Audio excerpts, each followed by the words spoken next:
হরে কৃষ্ণ।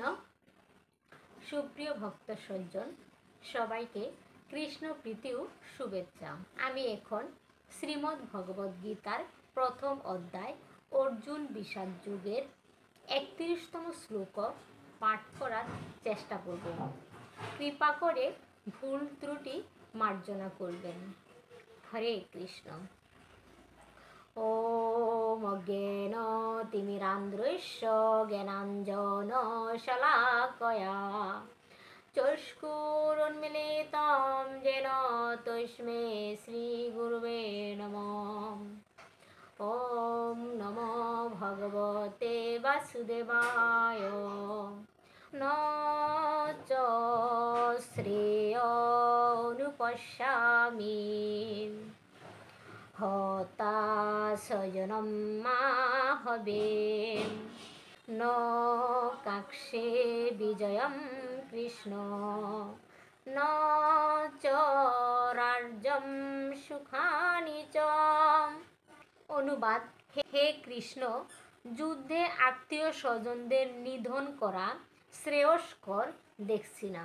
অর্জুন ভগবান শ্রীকৃষ্ণকে বললেন, হে কৃষ্ণ, যুদ্ধে আত্মীয় স্বজনদের নিধন করা শ্রেয়স্কর দেখছি না। আমি যুদ্ধে জয়লাভ চাই না, রাজ্য এবং সুখ ভোগও কামনা করি না। তাৎপর্য: মায়াবদ্ধ মানুষ বুঝতে পারে না তার প্রকৃত স্বার্থ নিহিত আছে বিষ্ণু বা শ্রীকৃষ্ণের মাঝে। এই কথা বুঝতে না পেরে তারা তাদের দেহজাত আত্মীয় স্বজনদের দ্বারা আকৃষ্ট হয়ে তাদের সাহচর্যে সুখী হতে চায়।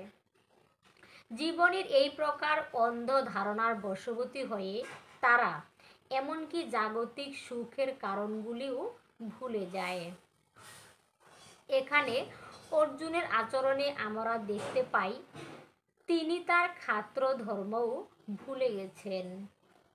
শাস্ত্রে বলা হয়েছে, দুই রকমের মানুষ দিব্য আলোকে উদ্ভাসিত সূর্যালোকে উত্তীর্ণ হন। তারা হচ্ছেন শ্রীকৃষ্ণের আজ্ঞানুসারে যুদ্ধে অবতীর্ণ হয়ে যে ক্ষত্রিয় রণভূমিতে প্রাণ ত্যাগ করেন তিনি, এবং যে সর্বত্যাগী সন্ন্যাসী অধ্যাত্ম চিন্তায় গভীরভাবে অনুরক্ত তিনি। অর্জুনের অন্তঃকরণ এতই কোমল যে তার আত্মীয় স্বজনদের প্রাণ হনন করার তো দূরের কথা, তিনি তার শত্রুকে পর্যন্ত হত্যা করতে নারাজ ছিলেন। তিনি মনে করেছিলেন তার স্বজনদের হত্যা করে তিনি সুখী হতে পারবেন না। যার ক্ষুধা নেই সে যেমন রান্না করতে চায় না, অর্জুনও তেমন যুদ্ধ করতে চাইছিলেন না।